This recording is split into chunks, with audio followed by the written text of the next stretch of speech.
So welcome everyone to the July 17th, 2024 Legislation and Regulation Committee meeting. My name is Jessica Crowley, chairperson of the committee. Before we convene, I would like to remind everyone present that the board is a consumer protection agency charged with administering and enforcing pharmacy law. Where protection of the public is inconsistent with other interests sought to be promoted, the protection of the public shall be paramount. As I facilitate this meeting, I will announce when we are accepting public comment. I have advised the meeting moderator to allot 3 minutes to each individual providing comments. We will begin with public comments for individuals attending in person, followed by public comments by individuals participating via WebEx. This approach is necessary to facilitate the meeting. Before we get started, I would like to ask staff moderating the meeting to provide general instructions on the process for providing public comment via WebEx. When the time for public comment comes, we will display instructions on screen. For our computer users, we ask that everyone who wishes to make a comment raise their hand by tapping the hand button at the bottom of the screen. Dial-in users dial *3 to raise a hand. And for our mobile device users, you have 3 different screens and only one of them has a hand. So you may need to hit the ellipses button. That's the ... at the bottom in order to find your hand.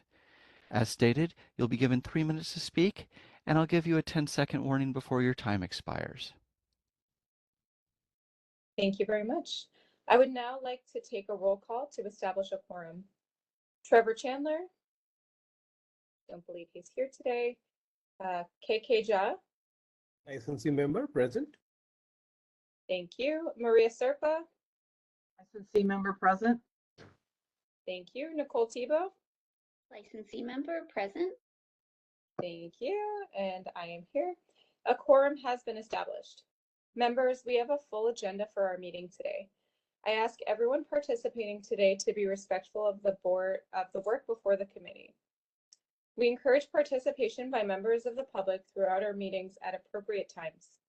The committee respectfully requests that when comments are provided, they are done so in a professional manner consistent with how the committee conducts its business.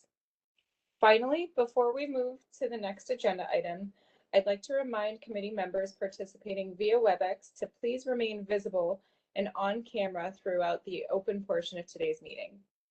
Members, if you need to temporarily turn off your camera due to challenges with the internet connectivity, please remember to announce the reason for your non-appearance when you turn off your camera.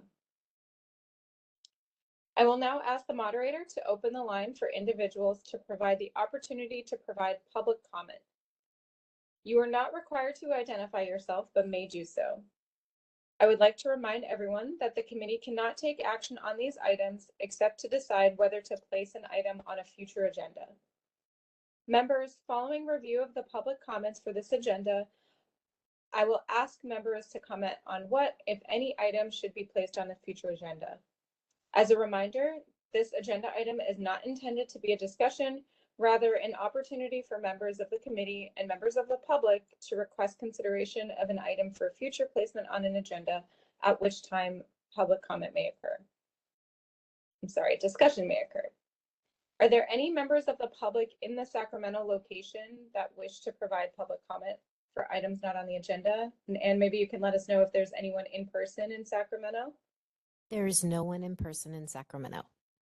Okay, perfect. So for public comment, I will skip the in-person comment. And if anyone does come in person, will you just let us know, Anne? Happy to do so. Thank you. Thank you. Moderator, we are ready for public comment from individuals participating via WebEx. We are open for public comment for items not on the agenda. If you'd like to make a comment, please raise a hand by tapping that hand button at the bottom of the screen. Dial-in users dial *3 to raise a hand. And as a note, we also have a Q&A box in the lower right-hand corner of the screen where you may type the word comment to file into the queue. First up, we're going to hear from Sarah Cummings. Hold on just a moment. We're going to send you a request to unmute your microphone.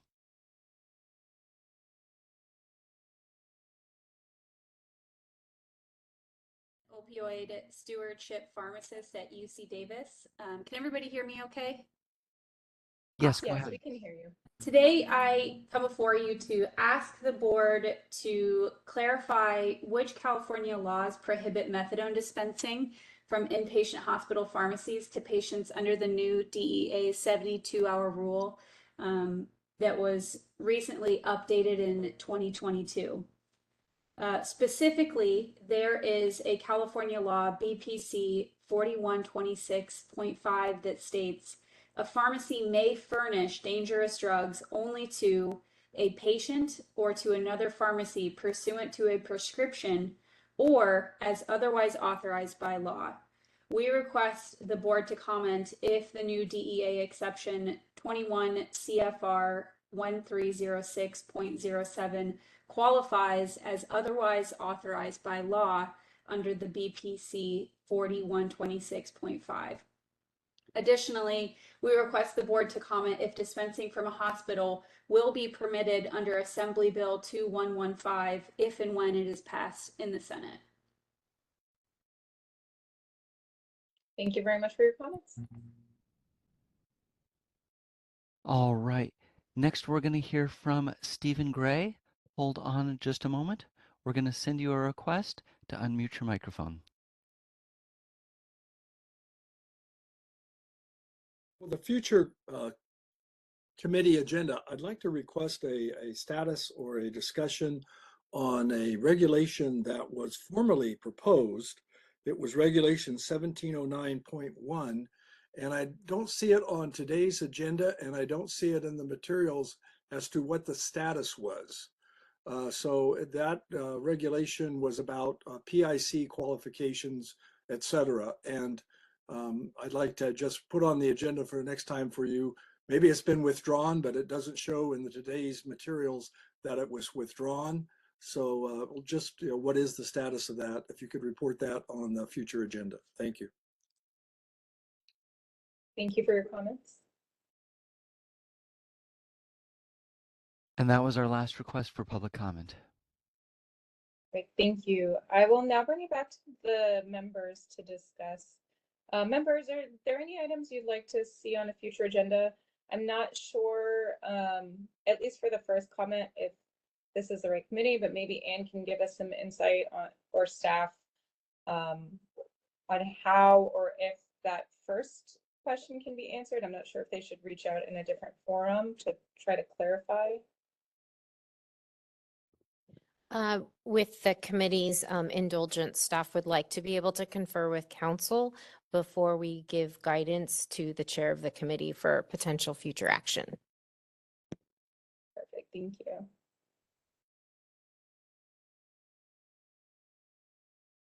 Any other thoughts, members? Okay.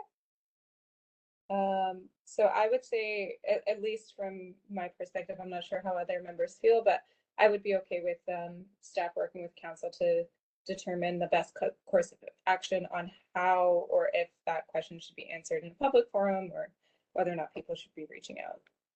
Jessica? Sorry. Go ahead, Maria. I just wanted to refer the discussion on the methadone. We did talk about it at our last meeting, and there's some information in the minutes under SB 1468 that talked about how we needed to have more education. And I think that would be a good point to go back and look at that discussion and determining our next steps. Perfect. Thank you, Maria. I agree with that. Is that enough for you and staff, Anne? Yes, thank you. Perfect. Thank you. Moving on to the next agenda item, approval of the April 11th, 2024 committee meeting minutes. I don't know why that's so hard to say today. Members, as we begin our consideration, I will ask if anyone has questions or comments on the draft minutes from the April 11th, 2024 meeting. I would also entertain a motion if you believe such action is appropriate. I have one correction. Yes, go ahead, Maria. On page 14, I don't know which bill that was about, but it's my discussion where it quotes myself, member Serpa, in that paragraph. I think the last sentence, well, the first sentence needs to be changed to say who was in, I'll just read the whole sentence. Maria Serpa wondered who was the sponsor of the measure. That was my question.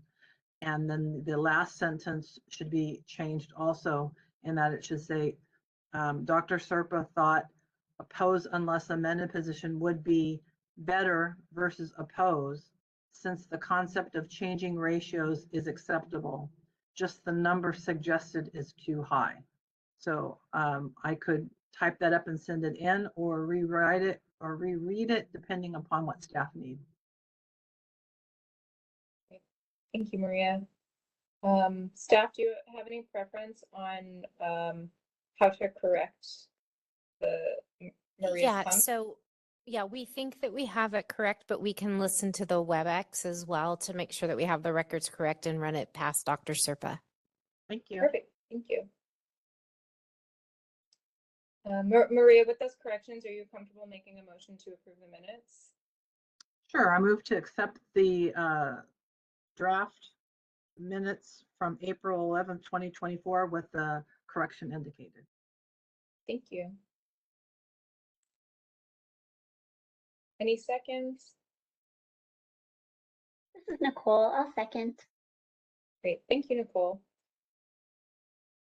With the motion and a second on the floor, I will now open the discussion up for public comment via WebEx. This is just public comment on the draft minutes from April 11th, 2024. We are open for public comment on the motion. If you'd like to make a comment, please raise a hand by tapping that hand button at the bottom of the screen. Dial-in users dial *3 to raise a hand, and we will call on people in the order we have requests. We're going to take just a few seconds now to see if we have a request for public comment.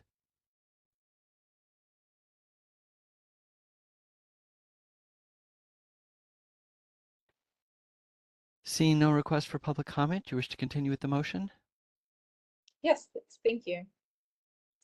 I'll now bring, since there's no discussion, we can go for the roll call vote.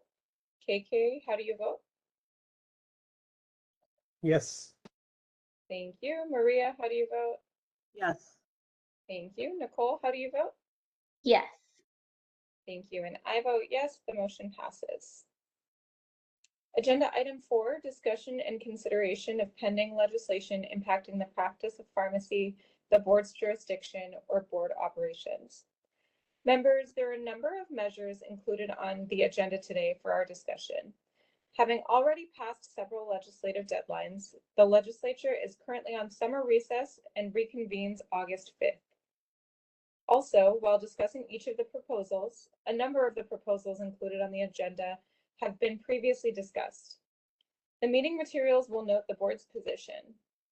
There are a few new measures as well, and where the board has established a position, it was done through the delegated authority of the president.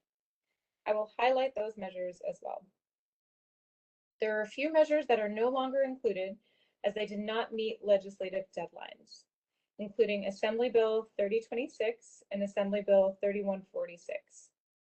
As a reminder, during our April discussion, it was determined that the committee and the board did not need to monitor some measures, though staff will continue to monitor them.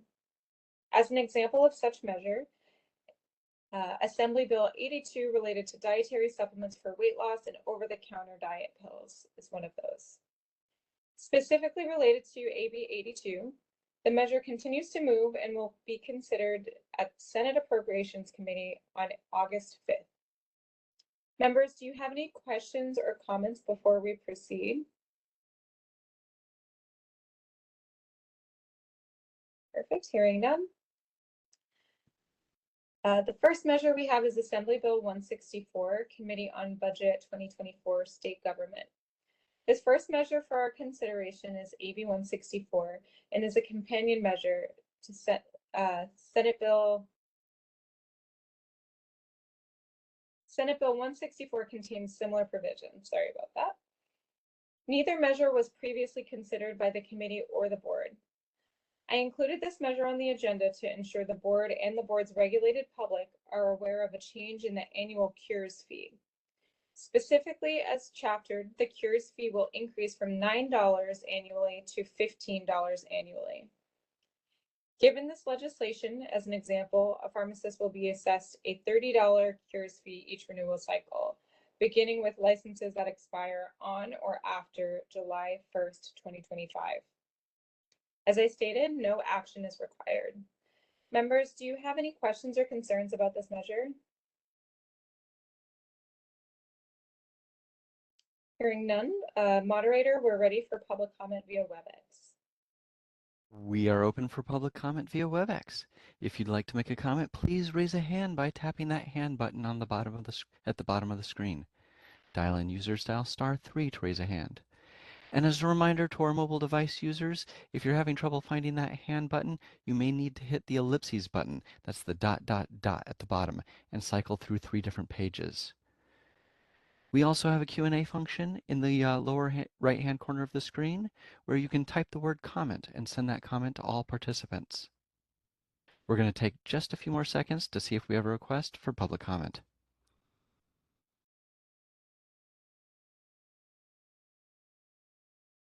Seeing no request for public comment, do you wish to continue with the agenda? Yes, please. Thank you.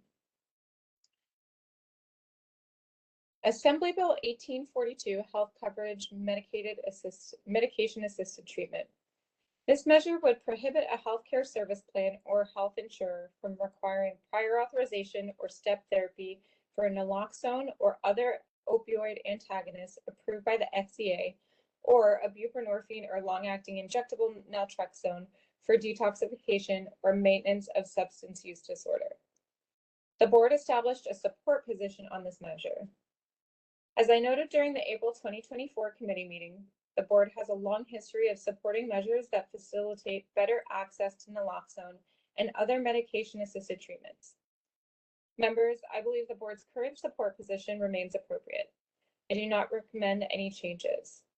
Members, I welcome your thoughts. Okay, if we don't have any comments from any members, moderator, we're ready for public comment for participants via WebEx. We are open for public comment on B. If you'd like to make a comment, please raise a hand by tapping that hand button at the bottom of the screen. Dialing users dial *3 to raise a hand, and we will call on people in the order we have requests. We're going to take a few seconds now to see if we have a request for public comment.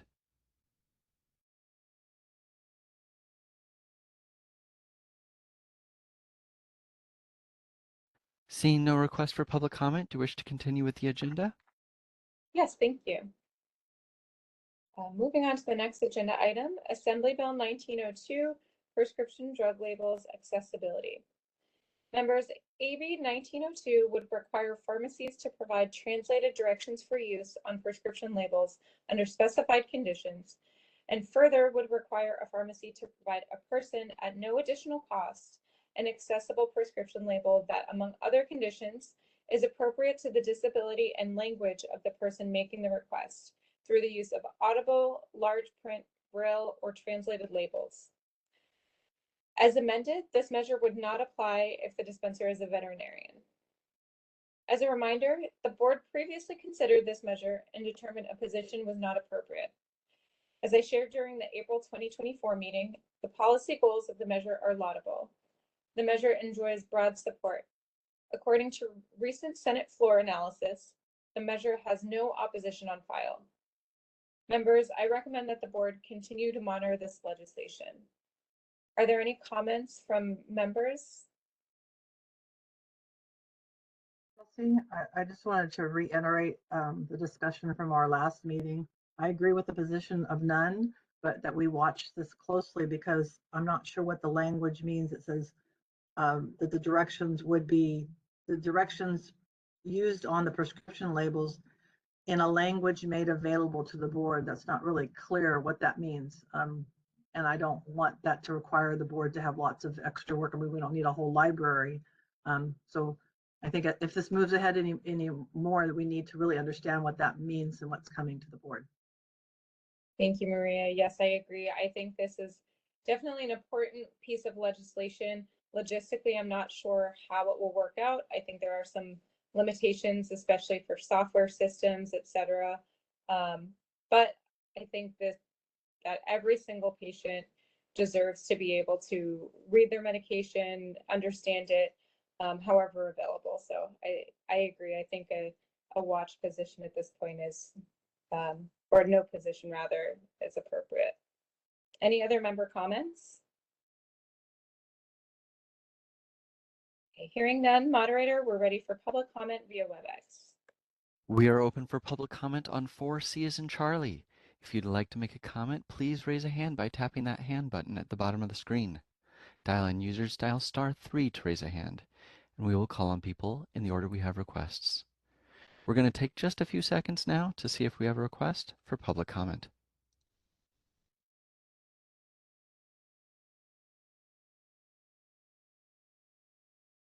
Seeing no request for public comment, do you wish to continue with the agenda? Yes, thank you.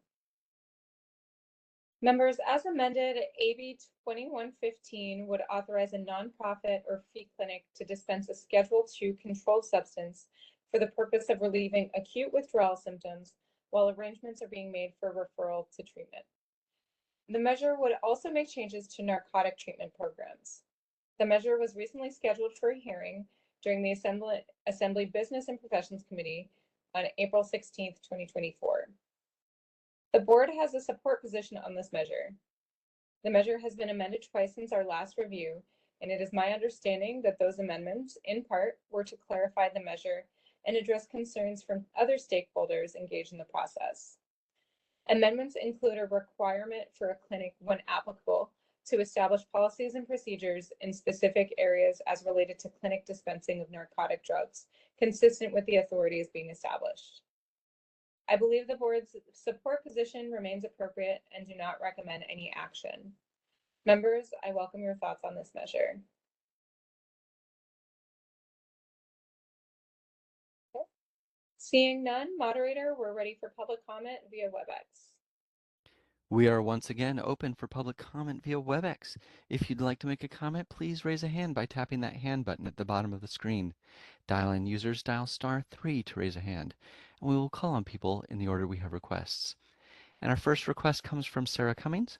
Hold on just a moment. We're going to send you a request to unmute your microphone. Hello. My question on Assembly Bill 2115 is the language of the bill text says that a clinic may dispense a Schedule II controlled substance if the substance is being used for relieving acute withdrawal symptoms. My question is, can this law be used by an inpatient hospital pharmacy to dispense up to a 72-hour supply of methadone to patients who are going to be discharged and starting in a methadone treatment program after they are discharged? Because the law doesn't say anything specifically about inpatient hospital pharmacies, but it does permit clinics such as surgical clinics, nonprofit clinics, free clinics, in accordance with the DEA 72-hour rule exception. And it's unclear on what the instruction is for inpatient hospital pharmacies. Thank you very much for your comment.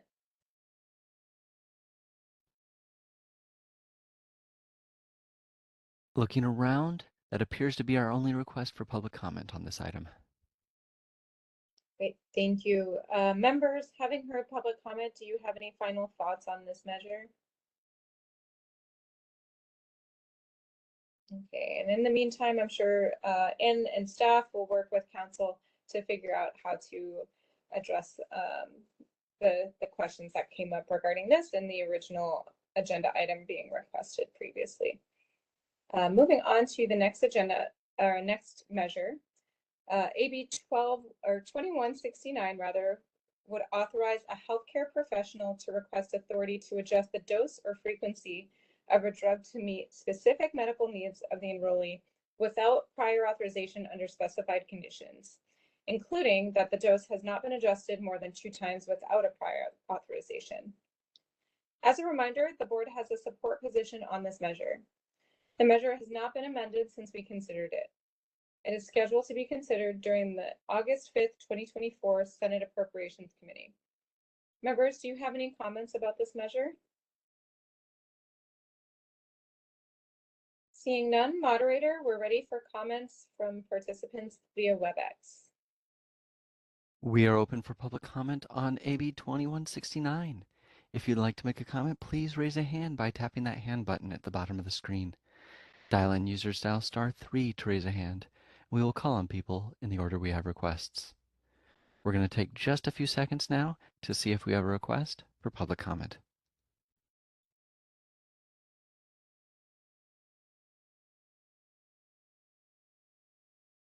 Seeing no request for public comment, do you wish to continue with the agenda?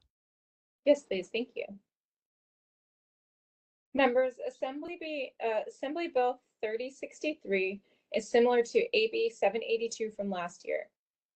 As a reminder, the board initially established an oppose unless amended position in hopes that the board could work with the author's office to discuss implementation challenges that some pharmacies may have indicated they would experience as a means to facilitate the policy goal with the measure without creating a conflict with state and federal law and national standards. Regrettably, that did not occur. The primary difference between these two measures is that AB 3063 includes a sunset date, meaning that the conflict would only exist until January 1st, 2030. As previously discussed, inclusion of the sunset date does not address the board's concerns. Following our discussion, the board ratified the oppose unless amended position established by President O as part of the April 2024 board meeting. Since that time, staff conveyed amendments to author's office for consideration. Specifically, the amendments would have focused on actions to facilitate implementation of the USP requirements. Regrettably, those amendments were not accepted, and as such, I believe a change to an opposed position may be appropriate. I note that there is published research that demonstrates the impact of flavoring agents on medications. As an example, in published research entitled Interactions of Incompatibilities of Pharmaceutical Excipients with Pharmaceutical Ingredients, a Comprehensive Review, most excipients have no pharmacological action, but they can impact useful properties to the formulation. However, they can also give rise to inadvertent and/or unintended effects, such as increased degradation of the drug. Physical and chemical interactions between drugs and excipients can affect the chemical nature, the stability, and bioavailability of drug products, and consequently, their therapeutic efficacy and safety. Such a conclusion reinforces the importance of compliance with national standards, most notably provisions for establishing beyond use states. Members, I welcome your thoughts on this measure, including if you are in agreement to recommend the board change to an opposed position on the measure. If you agree, I would entertain a motion. Members, does anyone have any thoughts?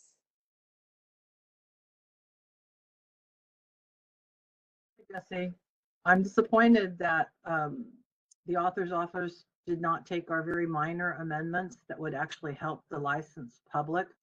And because of that, I think we do have to go to an opposed position. So I'd be happy to move to change our position to oppose. Great, thank you, Maria.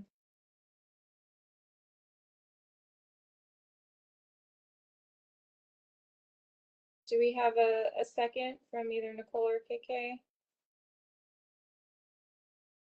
Any other thoughts? I would second. Thank you, Nicole. Okay, if we don't have any other comments from members, moderator, we're ready for public comment for participants via WebEx. They're open for public comment on 3063, Assembly Bill 3063. If you'd like to make a comment, please raise a hand by tapping that hand button at the bottom of your screen. Dial-in users dial *3 to raise a hand. And as a reminder to our mobile device users, you may need to hit the ellipses button, the ... in order to find your hand. We're going to take just a few seconds to see if we have a request for public comment.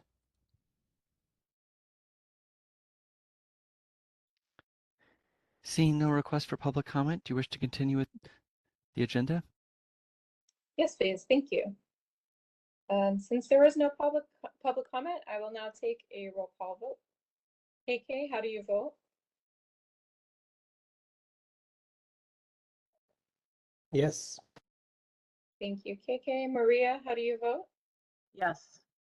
Thank you. Nicole, how do you vote? Yes. Thank you. And I vote yes, the motion passes. Members, Senate Bill 954 has not been previously considered by the committee or the board, as it was identified as a potential measure for consideration after our April meeting. I'm recommending that the measure be included on the agenda, not because I have any policy concerns with the measure, but rather I wanted to ensure that the board and members of the regulated public were aware of pending provisions in the Health and Safety Code that pharmacies may not routinely monitor for changes. As included, under the provisions of this measure, pharmacies would be prohibited from refusing to furnish non-prescription contraception to a person based solely on age. I agree with the policy of this measure, and I do not believe the board needs to engage in the legislation. I do believe that it would be appropriate to include this measure in any educational materials released related to changes in pharmacy law. Members, do you have any thoughts or comments on this? Okay, hearing none, moderator, we're ready for public comment from individuals participating via WebEx. We are open for public comment on Senate Bill 954. If you'd like to make a comment, please raise a hand by tapping that hand button at the bottom of the screen. Dial-in users dial *3 to raise a hand, and we will call on people in the order we have requests. We're going to take just a few seconds now to see if we have a request for public comment.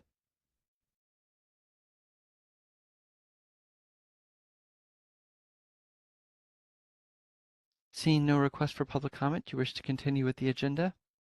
Yes, thank you. Members, as amended, Senate Bill 966 would establish the regulation of pharmacy benefits managers, also referred to as PBMs, within the Department of Insurance. Excuse me. You may recall the initial version of this measure would have placed the regulation of PBMs within the board's purview. The measure was most recently amended on July 3rd and was referred to the Assembly Appropriations Committee. The board has a support position on this measure, and I believe the board's current support position remains appropriate. Members, I welcome your thoughts on this measure.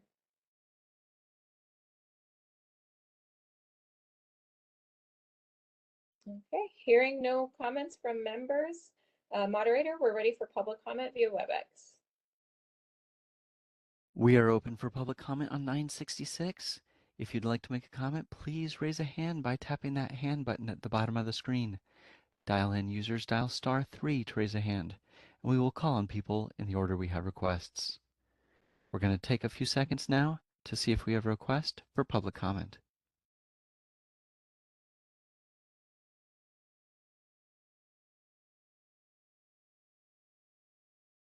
Seeing no request for public comment, do you wish to continue with the agenda? Yes, please, thank you. Members, Senate Bill 1067 would require the board to develop a process to expedite the licensure process for an applicant that demonstrates that they intend to practice in a medically underserved area or serve a medically underserved population. When previously considering this measure, the board did not establish a position on this measure. As we previously noted, as policy in California continues to seek to expedite certain types of applications, other applicants experience delays because the priority, based on the priority that must be placed on certain applications. I still believe the board does not need to establish a position on this measure. The measure was amended after we had previously discussed it, and as amended, the measure includes a sunset date of January 1st, 2029. Members, do you have any comments or thoughts on this measure? Yeah, just a quick comment. I would like to properly define underserved area, and with also a proper revision date as areas change and develop, because where I live used to be considered as underserved and no longer. So I think there may be a mechanism out there. I think we just need to align with that to properly define underserved areas. Thank you, KK. Yeah, I think that was one of the biggest questions we had during our last discussion. Anne or staff, do you know if the author's office ever provided clarification on that definition? I'm quickly looking, but I believe that the measure does cross-reference a definition in the health and safety code. Okay, thank you, Anne. But I agree because that definition, well, that word or phrase is pretty broad. I'm sure Anne will let us know if it crosses with the health and safety code, but yeah, I think just based on our previous discussion and knowing that there are a lot of applications that could be expedited as a result of this, it would create potentially a backlog with applications. But I think just keeping an eye out and kind of watching this and having staff monitor this measure is appropriate at this time. Any other member comments? Hey Jesse, this is Nicole. I was just gonna jump in and say, yes, there is a standard definition for underserved populations and underserved areas. It applies to a lot of like the clinics and like certain like parts of healthcare that are used. I can't define the whole thing for you, but there definitely is like a specific definition that refers to. Great. Thank you, Nicole. Okay, if we don't have any other member comments, moderator, we're ready for participants via WebEx. We are open for public comment on Senate Bill 1067. If you'd like to make a comment, please raise a hand by tapping that hand button at the bottom of the screen. Dial in users dial *3 to raise a hand, and we will call on people in the order we have requests. We're going to take a few seconds now to see if we have a request for public comment.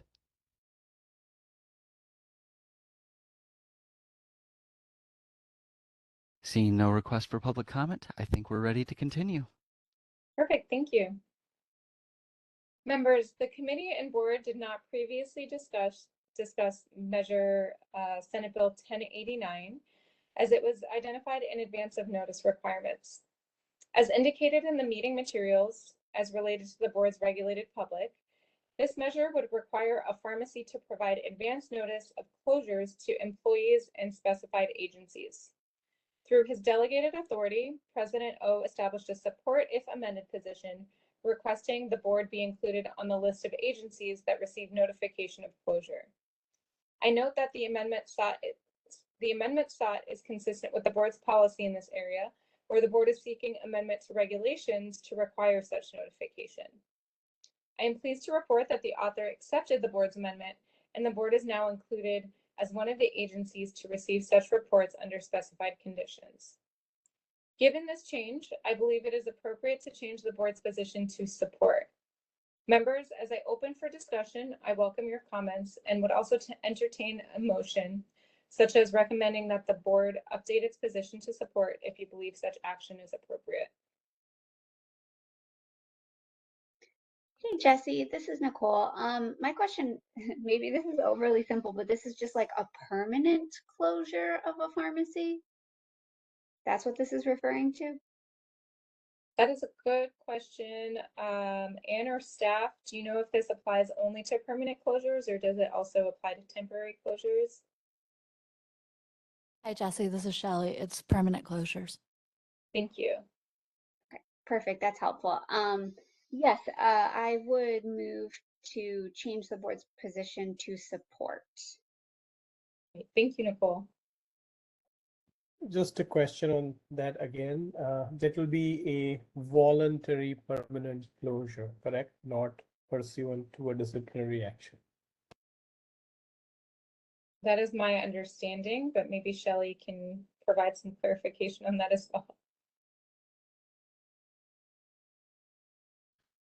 It is a voluntary, well, it's a permanent closure. So it could be pursuant to a disciplinary action, but it would be highly unlikely because this is just I'm closing and these are the parties that I must notify. Does that make sense? Correct. I'm just thinking aloud here. If it's a disciplinary reason, we may not want them to be open for 60 days. Right. That's different than this. And that would be in the disciplinary decision. And it's these ones are closure in a planned closure in section 2 capital A. So it only includes the planned closure date of the covered establishment. Perfect, thank you. Does that answer everyone's question? I know this is a new one. Perfect. Okay, if we don't have any other comments from members, moderator, we're ready for public comment via WebEx. Sorry, are- I apologize for the interruption. Did we have a second on that motion to move to a support position? Don't think we did. Thank you, Anne. I'll second it, this is Maria. Thank you, Maria. With the motion on the floor, moderator, we are open for public comment via WebEx. All right, we have a motion and a second. If you'd like to make a comment, raise your hand by tapping that hand button at the bottom of the screen. Dial-in users dial *3 to raise a hand, and we will call on people in the order we have requests. We're going to take a few seconds now to see if we have a request for public comment.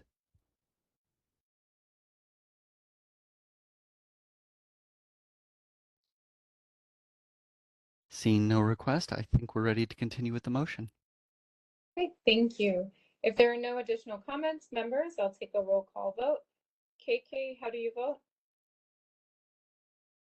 Yes. Thank you. Maria, how do you vote? Yes. Thank you. Nicole, how do you vote? Yes. Thank you. And I vote yes, the motion passes. Members, as originally introduced, SB 1365 would update the pharmacist to pharmacy technician ratio to 1:6 from the current 1:1 or 1:2 that's in place. The measure was amended on April 24th, 2024. As amended, the measure would update the pharmacist to pharmacy technician ratio to 1:4 from the current ratio in place. You may recall during the April committee meeting and April board meetings, members expressed concern with the measure and after considerable discussion, determined it was appropriate to establish an opposed position on this measure. Since that time, the measure was held in Senate Appropriations Committee and on the suspense file. The measure will not be moving forward. Given the significant discussion on this measure during both the April committee and board meetings, I determined it appropriate to include this measure on the agenda to ensure that all interested parties were aware of the outcome. Members, no action is required as I open up for discussion. I just want to note that I look forward to the licensing committee's continued discussion on the issue of pharmacist to pharmacy technician ratios and any recommendations the board may determine appropriate based on its review of this issue. Members, I welcome your comments if you have any.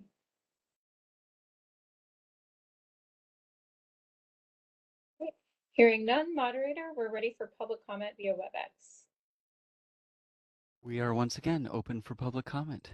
If you'd like to make a comment, please raise a hand by tapping that hand button at the bottom of the screen. Dial-in users dial *3 to raise a hand. We will call on people in the order we have requests. We're going to take a few seconds now to see if we have a request for public comment. As a reminder to our mobile device users, if you're having trouble finding that hand button, please hit the ellipses button, that's the ... at the bottom, and cycle through the 3 different pages. Seeing no request for public comment, I think we're ready to continue. Great, thank you. Members, the next measure for our consideration today is Senate Bill 1468, which would allow a practitioner who is not specifically registered to conduct a narcotic treatment program to dispense no more than a 3-day supply of narcotic drugs under specified conditions. Similar to AB 2115, the board established a support position on this measure. The measure has been amended since the board previously considered it, and the amendments include a provision that states that the provisions do not apply to the Veterinary Medical Board. Members, I believe the board's position remains appropriate. I welcome any thoughts.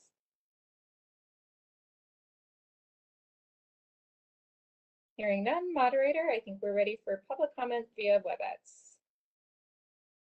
We are open for public comment on 1468.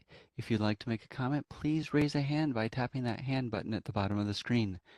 Dial-in users dial *3 to raise a hand. We will call on people in the order we have requests. And our first request comes from Sarah Cummins. Hold on just a moment. We're sending you a request to unmute your microphone. Thank you. I appreciate Dr. Serpa's previous reply to my question, giving me information about this bill. I did want to comment and say that this bill does not provide any guidance on whether or not it is permissible by California law to dispense methadone under the 3-day rule from an inpatient hospital pharmacy, which is what my original question was about. Thank you. Thank you for your comments. Next, we're going to hear from Stephen Gray. Hold on just a moment. We're sending you a request to unmute your microphone. Thank you for the opportunity. I worked on the bill 2115 with the City County of San Francisco, and they sponsored that bill to specifically address this use of the new DEA 3-day rule, which is very, very important to preventing deaths from fentanyl and others while people are seeking enrollment in a narcotic detox or treatment program. And they tried to get the bill amended to address Ms. Cummings' concern that the bill did not address anything in the hospital or the emergency room, hospital discharge or emergency room setting. However, in looking at 1468 and the fact that the Board of Pharmacy has a support position, it would be logical to say that that the Board of Pharmacy, by supporting this dissemination of information, would in fact support what Ms. Cummings is addressing. What good would it do to support dissemination of a new DEA rule that allows hospitals and discharge and emergency at the federal level to participate in this 3-day rule? What good would it do to support that dissemination of information if in fact it wasn't something that was allowed by California law? Now, having said that, California law is very confusing on the subject, but I think that the board's support of this seems to be opposite of what it took as a position when amendments to 2115 were discussed and proposed to the Board of Pharmacy, where it opposed adding language about, I'm told that it was that the Board of Pharmacy opposed adding language about hospital discharges and emergency room taking advantage of the new DEA 3-day rule. That's my comment. Thank you for your comments. And that was our last request for public comment. Great, thank you. Members, you may recall that both committees and the board have received a number of public comments requesting that the board take action to address the issues of drug shortages. Generally speaking, I believe drug shortages are outside the scope of the board's purview. I requested that the House Resolution 58 be included on the agenda to ensure the board and interested parties are aware of the House resolution that makes a number of legislative findings related to access to ADHD medication, and that the State Assembly urges the California Health and Human Services Agency to hold pharmaceutical companies and other accountable actions to address the current ADHD medication shortages, and to meet the U.S. Department of Health and Human Services and DEA regarding modifications of any insufficiently justified quotas. Members, action is not necessary, but I welcome your thoughts and comments on this, on House Resolution 58.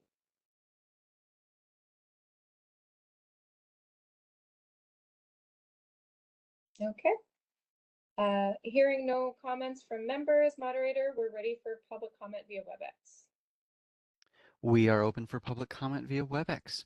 If you'd like to make a comment, please raise a hand by tapping that hand button at the bottom of the screen. Dial-in users dial *3 to raise a hand, and we will call on people in the order we have requests. We're going to take a few seconds now to see if we have a request for public comment.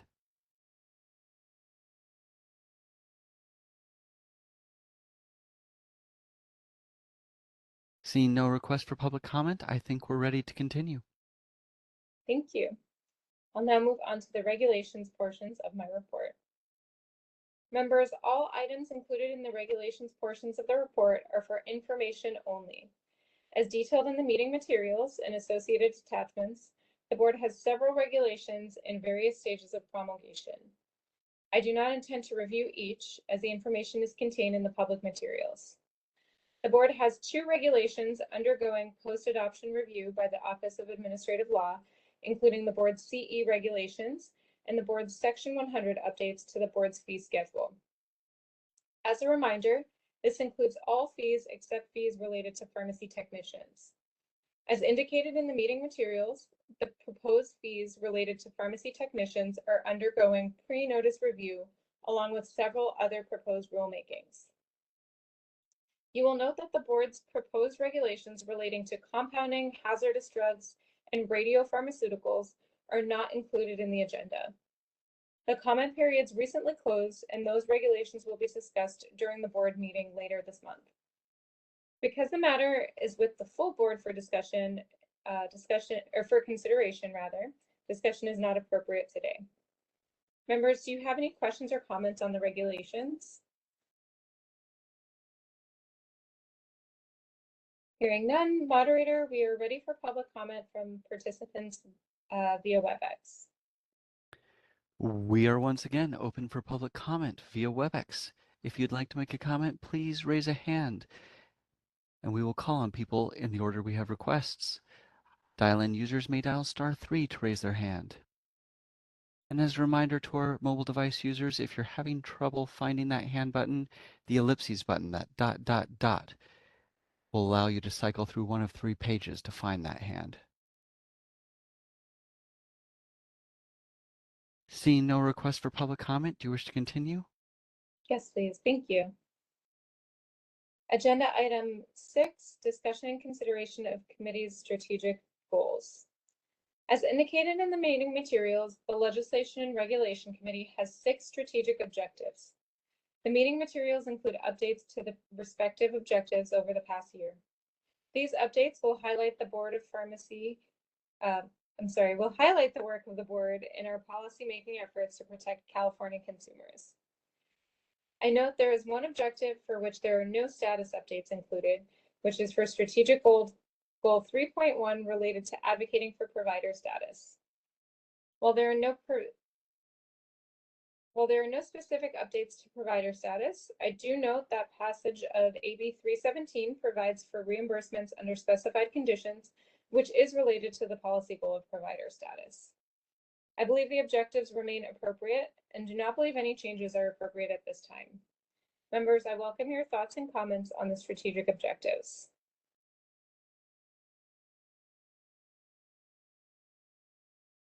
Hearing none, moderator, we are ready for comments for participants via WebEx. We are open for public comment on agenda item 5. If you'd like to make a comment, please raise a hand by tapping that hand button at the bottom of the screen. Dial-in users dial *3 to raise a hand, and we will call on people in the order we have requests. And our first request comes from Stephen Gray. Hold on just a moment. We're going to send you a request to unmute your microphone. Thank you.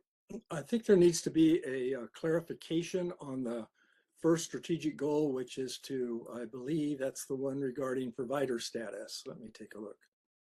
And the reason, when in the pharmacy world you talk about provider status, you're usually talking about Medicare provider status at the federal level. And so far I've just heard discussion about California provider status. You're also talking about provider status with payers. And so the question then is the Board of Pharmacy taking a position on just provider status with private payers? That's what AB 317 was about. Is it taking a position on Medicaid, which would be Medi-Cal provider status? And is it taking a position on or a strategic goal for federal provider status? That's important. No state has more representatives in the House of Representatives than California.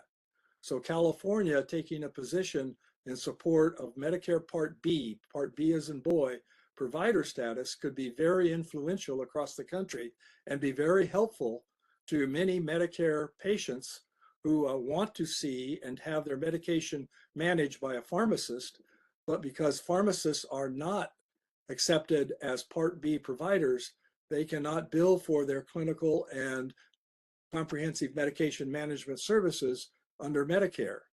So I think it needs to be clarified by the committee as to what kind of provider status is the Board of Pharmacy going to support. Thank you.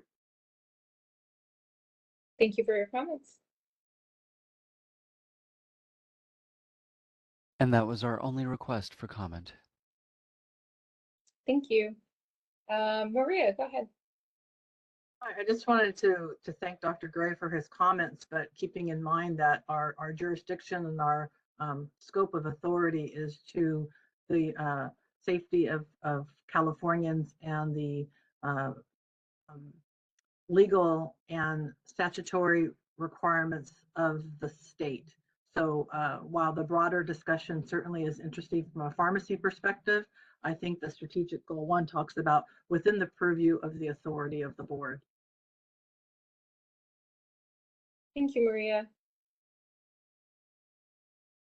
Yeah, I do appreciate the comment though, particularly in what that means not only for Medicare but also for Medicaid reimbursement. So thank you for those comments. I think overall we do need provider status across the country, but one step at a time. And right now, California is where our focus is, I think. Any other member comments? Perfect. If not, before we adjourn today, I would like to thank everyone for your time and participation. This was a very quick meeting. Our next meeting is proposed for April 10th, 2025. April 10th, 2025, long way away. But please watch the website for updates on this meeting, and I look forward to seeing everyone later this month at the full board meeting. Thank you very much. Have a good day, everyone. Thank you. Thank you.